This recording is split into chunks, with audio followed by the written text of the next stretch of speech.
Hola amigos, welcome to this new video. Today we are going to continue working on our volumetric ray marching material right where we left it last time, starting with implementing self-shadowing from directional lights. We are going to also link some of these material properties to scene parameters such as light direction, color, and sky luminance, so we don't have to tweak each material instance separately if we want all of our clouds to be lit by the same lights. In addition to directional illumination, we're going to also incorporate a little bit of simulated ambient lighting coming from the sky dome. And finally, support for distance field soft shadows. So, our meshes will cast shadows on our volumes. As you can see, today we have a lot of ground to cover, so let's get started with a bit of an explanation of how we're going to achieve all of this. Here we have a slice of our volume, which for this example is gonna be this pretty little cloud. As a quick reminder, we are sampling points along the camera rays, accumulating the density that we find in the volume. Now, to illustrate the lighting or the way that we will simulate the lighting, let's picture a single ray of light coming right from this direction. When this ray hits the volume, it will lose some of its energy due to scattering, and the deeper that the ray goes into the volume, the fainter it will get. So we can imagine it as something like this. And now if we look at this line, we have something that looks like our density accumulation gradient, but in reverse. When the density that we see from the camera is very high, only a bit of light, or a little bit of light will make it through, and vice versa. So for a ray that went like this, most of the light's energy would make it through. So instead of density, we're going to use the opposite value and call it transmittance, for how much energy is transmitted through. And for simplicity, we're going to simulate this as if the light that is lost just bounced back and was never seen again. And the more complex reality is that in clouds, a lot of that light is scattered throughout the volume as the light bounces against the particles inside. And now let's say that instead of a single ray, we have a directional light source, like the sun, with parallel rays. Each one of these positions where we were taking samples from is going to receive a different amount of light, which can look a little bit maybe like this. And what we're going to do is, for each one of these samples, take a certain number of steps in the direction of the light, or ray marching in the direction of the light, and check how much density each one of these rays has to go through. And that is a bit of a brute force approach, but there are a couple of optimizations that we can use to reduce the number of shadow samples to take. First, since we are taking a fixed number of steps to cover the potential maximum distance throughout the volume, we would end up sampling in many cases points outside of it. Like if we started here, after just a couple of steps, we end up outside of this pink box. This means that we can do a bounding box intersection and just stop the shadow sampling if we get outside of it. The second one is also pretty straightforward. We don't have to take any shadow steps if the density at a point is at 0 or below a very low threshold, because there won't be anything to shade. In our example, that means all of these sample points.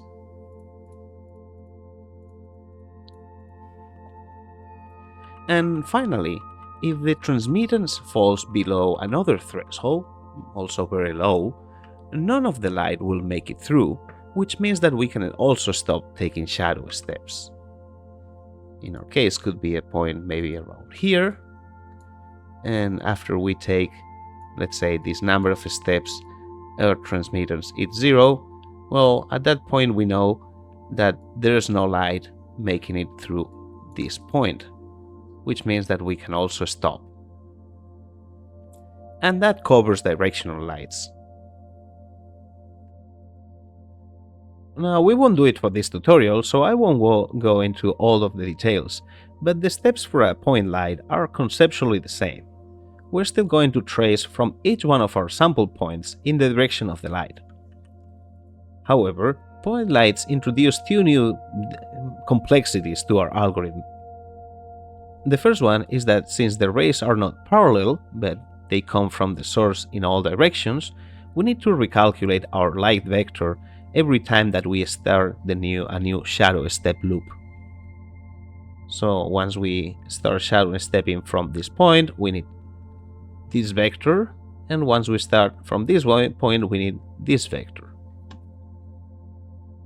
The other difference is that point lights obviously have an attenuation radius, and its intensity fades naturally over that distance. That means that, again, when we start tracing steps in the direction of the light, not only we need to take into account the energy lost through the volume, but also the energy that is naturally lost because of this attenuation radius. And now, without further ado, let's go back to Unreal and start making this happen. Let's open our material, and this is how we left it at the end of the last video. The core of this material is this ray marching custom function, which we'll modify in a moment, but before we make any changes to this code, I want to update the output and add a few inputs. So for output, currently is set to float 3, but the truth is we've been outputting a single float, this accumulated density. Anyway, we're going to change this to a float 4. And we'll see why when I update the code. Next, we'll need 5 new inputs. So 1, 2, 3, 4, 5. Let's give this some names and some default values. And that's it. The first one, obviously, is going to be our light vector, or the direction of this, the directional light. So let's call this light vector. Next, we need to specify the amount of shadow steps. So let's do that. Shadow steps. And let's also add, just as we did with the number of steps and the step size, let's add a second parameter for that. So shadow step size. Next, I want to have some control over the density of this shadow. So let's call this shadow density. And finally, I want to have a parameter for the density. And if you remember, we have this density scale here that connects to a Beer law with a 1 minus at the end to output as opacity. But we are going to do this calculation inside of our function. So we can remove this and change our parameter name to just density. Perfect. Now we can give this some default values. So for density, we can reconnect this one that we had here. Now for shadow density, let's create a new scalar parameter. And we can call this shadow density. Maybe 8 for now. Connect it here. And then for shadow steps, another scalar. Shadow steps. Let's start with, 16. And then do a divide. So 1 divided by the shadow steps will give us our shadow step size. So we can go shadow step size here and then shadow steps there. Now for light vector, for now let's create a new vector parameter. Call this light vector and just connect it here. Maybe I can give it some random value and see what happens. And now our function is ready to be updated. So let me create the code or write the code in a different notepad session, and I'll be right back. And here is the updated code. As you can see, adding shadowing adds quite a bit of complexity. So let me go step by step and explain what all the new changes do. We still have our accumulated density, a float that starts at 0, but now we have two new variables. Transmittance, which starts at 1 and is a float, and a float 3 that is called light energy, which starts at 0 or will be 0, 0, 0. The next three lines are a small optimization and is just moving these multiplications outside of the for loop. You see, every time that we use our density, we will do something like density times current sample times step size. However, these two values are constant, so there's no reason to do that inside the for loop this number of times or this number of times.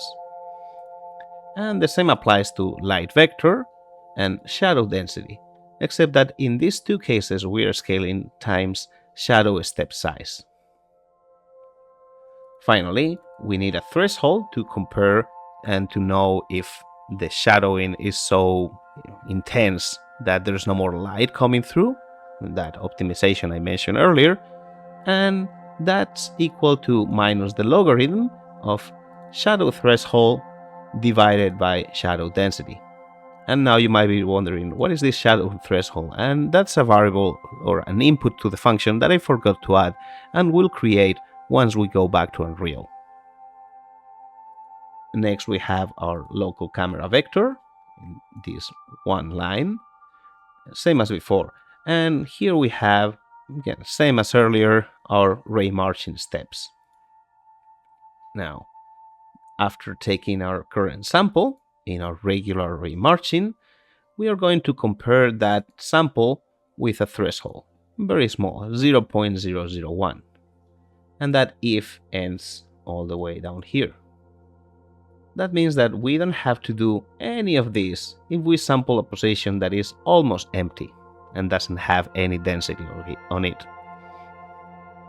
If it does, so if this value is bigger than 0.001, first we copy the current position to this new float, or float 3 called L pose.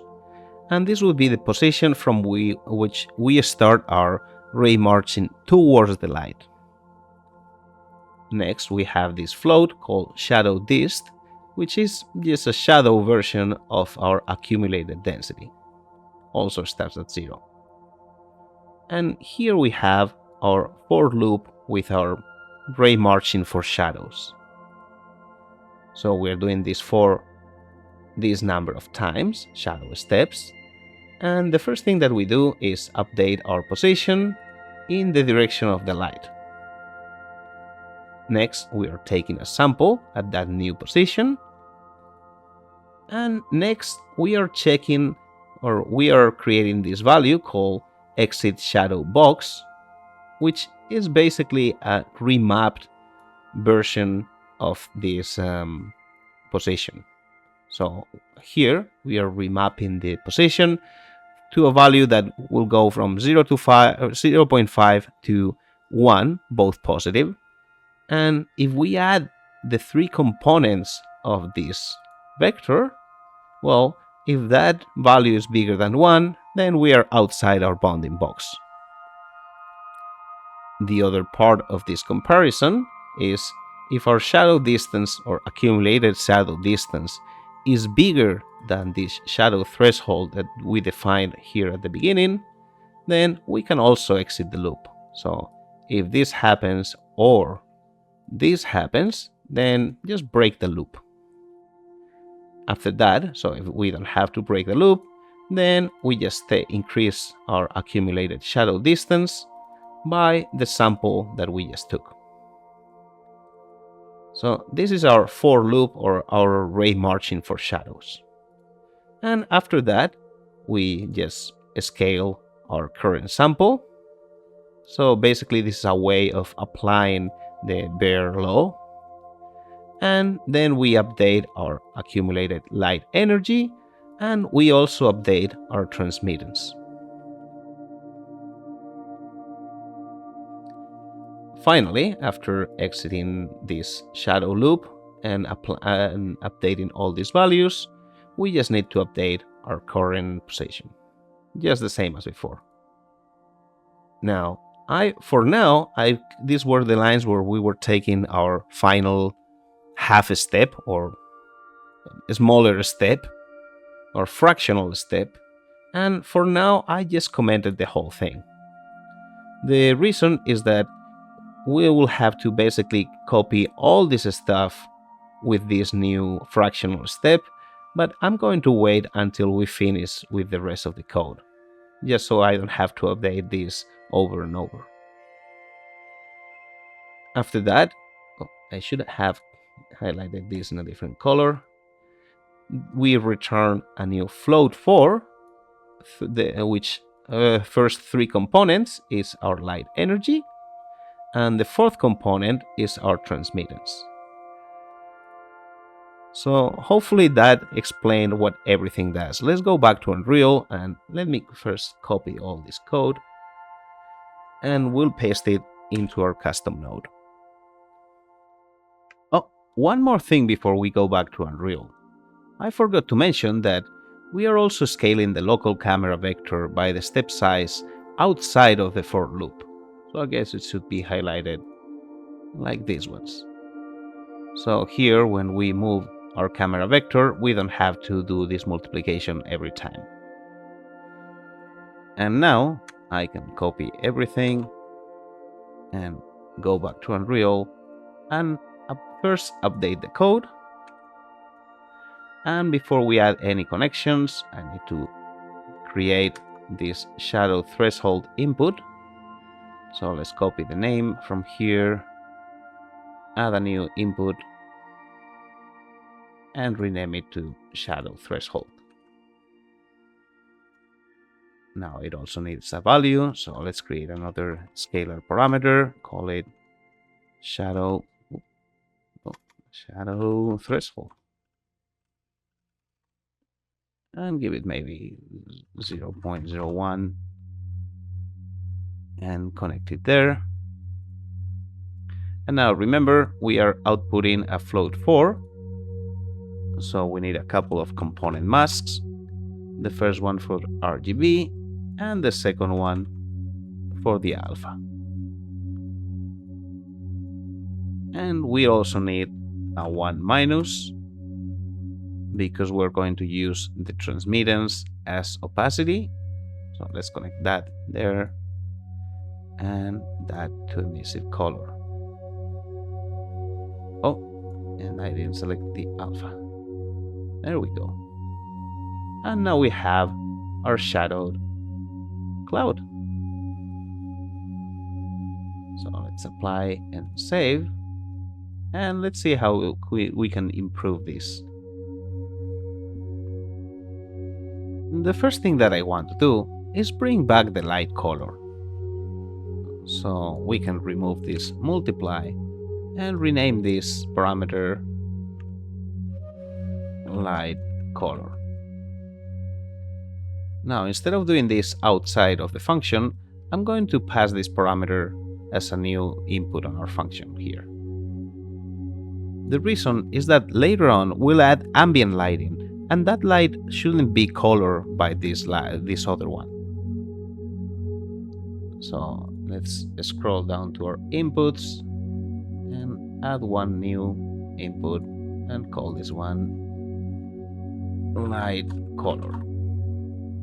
Copy this, and here on the line where we update our light energy, so light energy plus the exponential of shadow distance times shadow density times shadow sample or current sample times transmittance.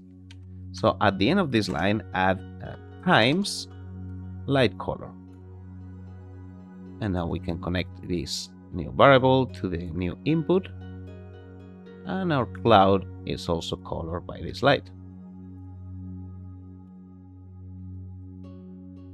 Now we can play with this vector and see how the light changes direction or the shadows change direction, but it's a bit annoying to edit this vector manually. So let's remove this one and search for a sky. And we have this node here called Sky Atmosphere Light Direction. So add one of those and connect it to our light vector. Now if we apply and save, it will almost work. So we have our directional light, and if we move it, yeah, the shadows move, but they don't really match the direction of the light. And that's because we need to transform this vector. So add a transform node and select from world space to local space. And now we can replace this light vector, hit apply, save, and now it works. Now we can control the direction of the shadows by moving the position of the sun. And that's pretty cool, but we could also, now that we are using the sun, we could also use the sun color to color this light. So let's remove this light color and search again for a sky atmosphere, atmosphere light illuminance. So we can select that and reconnect it to the light color. And here in the preview, it will turn black because there's no sky lights. But hit apply and save, and now our cloud matches the sky, or is white illuminated by the color of the sun. So the sun goes down, our cloud turns more orange, and when the sun is overhead, it's a pure white. Okay, so let's save everything and let's go back to our material and see what else can we do. The next one is a bit of an artistic choice, but right now our shadow density basically is reducing the amount of energy of the light in the same amount for every wavelength or every color of the light. But we can replace this shadow density for a vector. So let's add a vector parameter, rename this to also shadow density, and just replace this one with this one. And then we can remove the old parameter. Now if we set this to, I think it was 8 on RGB, and we hit apply and save, now our cloud looks the same as before. But let's see what happens if we do something like 8, 16, 32. Now more light will be absorbed in the green wavelength, or more green light will be absorbed, and then even more blue light will be absorbed, and just a little bit of the red one. So let's see what happens if we hit apply and save and go back to the viewport. Now as the shadows get more intense, they go towards this reddish orange color, and that still works with the color of the light, so we can create a nice variety of effects.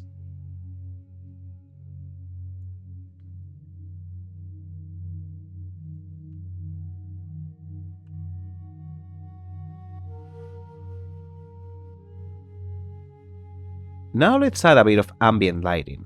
So even in the case where we don't have any directional lights to sample, like in this preview, we don't get a flat black cloud. And we're going to do that after our shadow sampling or our shadow ray marching. We're going to take 3 extra samples vertically, like in this direction. Then we're going to scale or get the light energy that accumulates on those, and then scale that by a new parameter that we can call ambient density, and color that with the color of the sky. So hopefully that wasn't very confusing. Let's go back to WordPad and see the updated code. Here we have it.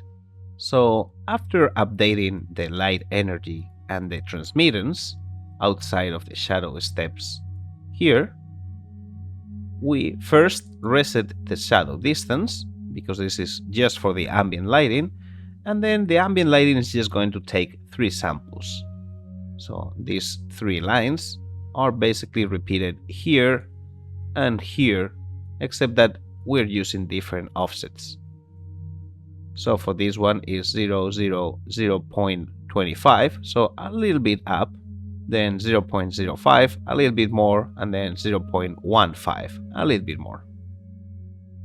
Now the same what we did on our shadow array margin, we are accumulating that shadow distance, and finally we are updating the light energy the same way that we did here, except that instead of using our ambient density instead of using our shadow density, and I forgot to add it here, our light color, we are using our ambient density and our sky color. So let's copy all this and paste it back in our code. So here, after this, after this group of lines, let's paste this, and we're going to get a couple errors because we haven't defined ambient density and sky color. So let's copy the name, go back to our inputs, and add those 2. So first we need ambient density,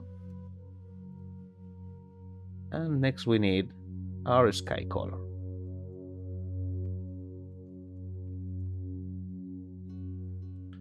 And for ambient density, I already have.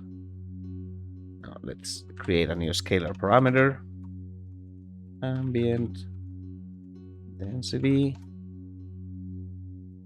and connect it here, and let's add 1. And for sky color, actually just for now, let's see what happens if we create a new constant vector or vector parameter,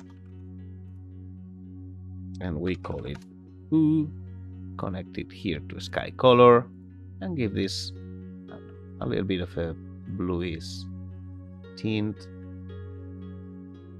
Now we have a little bit of ambient lighting. Excellent.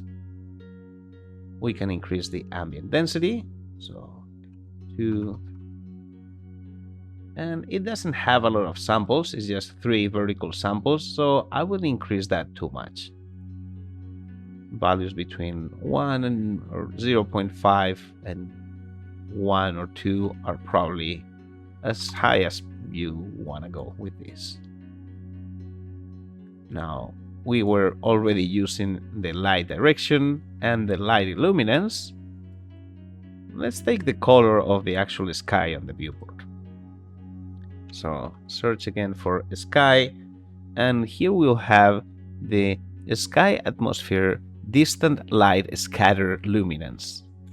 So get one of these and replace our sky color for this new node.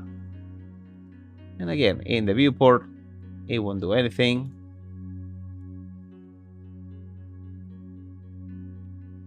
And now we have our color, our color of the sky, also affecting our material.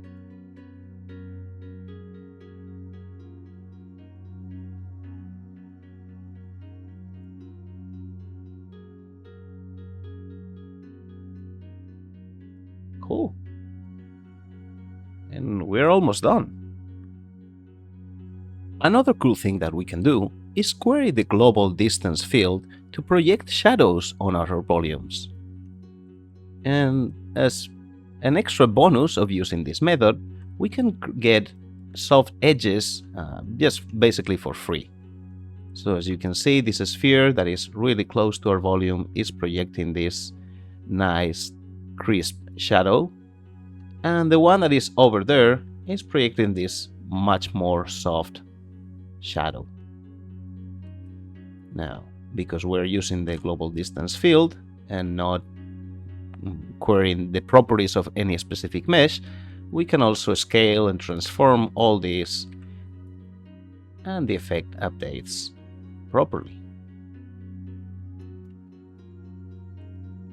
This is a bit expensive, but if your game really needs these objects interacting with closed meshes, I think it's worth the extra cost. And now let's go back to the material and see what changes we have to make this happen. And here I have the updated graph. As you can see, it looks a little bit different, but it's mostly comments and reorganization to make things easier to read. So we have our basic setup parameters, which are the same as earlier. Next, our directional lighting, where I made a little change, and that was to normalize the vector for the light direction after we transform it to local space. Otherwise, the intensity of the light will be slightly off and will be a bit more intense than it should. Next, we have our ambient or sky lighting. And finally, here's the new section, distance field shadows.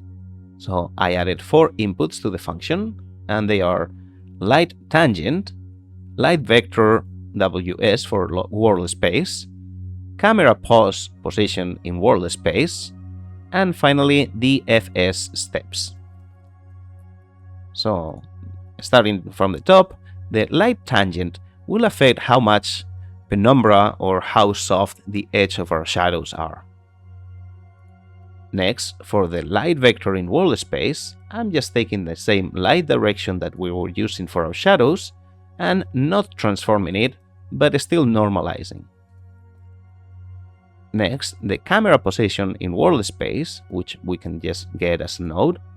And finally, the number of steps for our new ray march, which I call, is a scalar parameter called distance field shadow steps, that defaults at 16. And now let's see what changes I made to the code. This is the updated code with all the changes highlighted in red. So after we finish taking our shadow steps here in this section, we'll do this new part. It starts with refactoring the current position or remapping the current position, which at this point goes from 0 to 1 in the direction that we're sampling, into a -1 to 1 range by subtracting 0.5 and multiplying by 2. Then we're multiplying that by the local objects bound max property to support scaling. Then we need to convert this position to world space. And for that, we're using this transform local position to world. And because this will return a large world coordinate system, we need to use then this function, large world coordinate to float, which will convert this format into just a float 3. Now, you might have seen this minus camera position world space, and that's because currently, and that might be an error, I'm not entirely sure, this large world coordinate to float function won't take into account the translations of the translation of the camera. So if you don't add this minus camera position at the end, the shadows will move when you move the camera, and they will be only correct at the origin. Next, we're creating these 4 variables: df trace dist, df shadow, curve dist, and distance along trace. We'll see what they do here in the for loop. And next we have the for loop, and this is just another ray marching operation. So for this one we're taking DFS steps number of steps, and on each one we are first increasing the distance along trace variable by whatever distance we sample in the previous step. So in the first step of this 4, it will increase that by current distance by 0. Next, we update this current distance by just sampling the global field, or the global distance field, with this function, get distance to nearest surface global. And this will require passing a position in world space. Next, we are creating this float called sphere size, and this is basically what I explained earlier about having soft edges. So imagine that we place a sphere on each point of our trace, and that sphere gets bigger the farther we go. Next, we are updating this variable, df shadow, with the minimum of whatever distance we are sampling right now, divided by the size of this imaginary sphere, and the current value of the variable. So it will be the minimum of itself and whatever we are sampling divided by the sphere size. And finally, we just move the current position. In this case, we are calling it df pose by adding the light vector, and then the current distance that we trace, and then this variable called df trace distance. And the last step is to increase the value of this df trace distance by a really small factor. And that basically increases the distance of our traces on every step just a tiny bit. So after all of this, the only thing that we care about is this term, df shadow.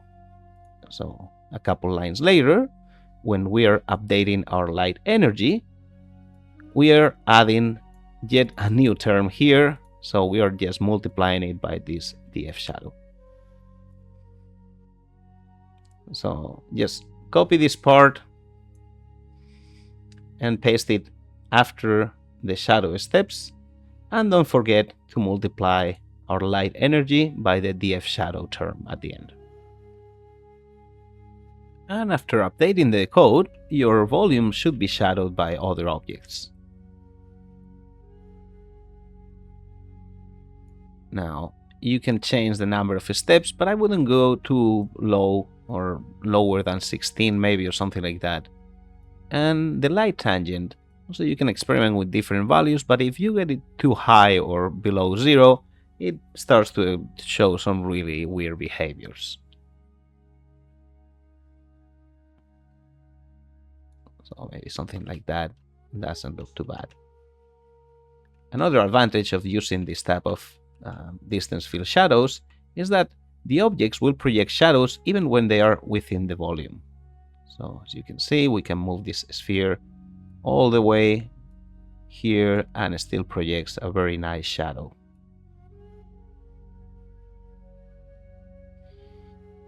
And now the last thing we need to do is bring back our fractional step to solve this low quality intersection.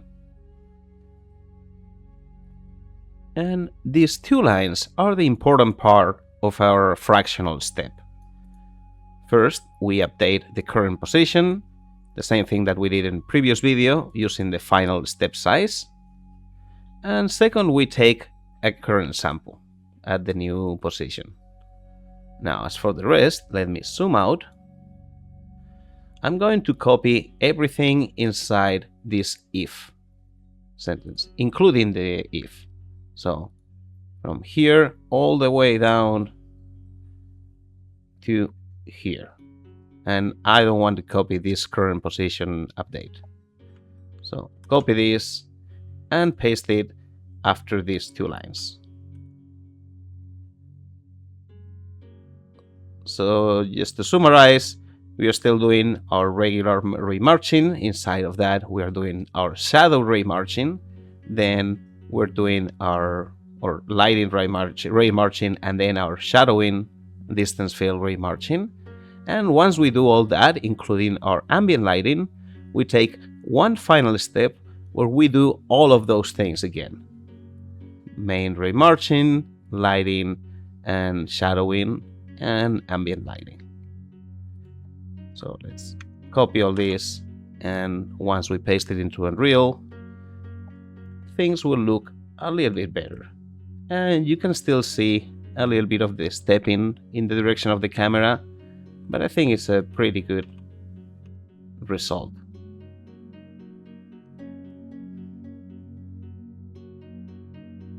And I don't want to end the video without answering at least a few of the questions that some of you posted in the previous one. The first one was about non-uniform scaling. As we saw, scaling this volume in a non-uniform way creates some intersection problems with other meshes in the scene. Now, the source of those problems is in the volume box intersect function. And I spent a few hours trying to solve it, and sadly, all the solutions I came up with were very similar to the original one that we commented out of the code in the previous video, and also didn't work, with the same problems based on camera position and whatnot. Now, I think those problems happen because of the large world coordinate system, and I will spend a few more hours trying to solve it before the next video, but sadly I cannot promise anything. Now, the second question was about animating these volumes. And of course you can always animate the cubes themselves where we are painting the materials, move them around or scaling and rotate them and all that. But I think the question was more about animating the textures themselves. And there are a few ways to do that. We can pan the textures in different ways, but we need to take into account that there are sprite sheets, so we need to pan kind of every frame on the sprite sheet. We can also animate the entry position for our camera rays. And finally, we can do something like introduce some noise into the texture, either a volume noise or a 3D noise or 2D noise that we remap to the sprite sheet.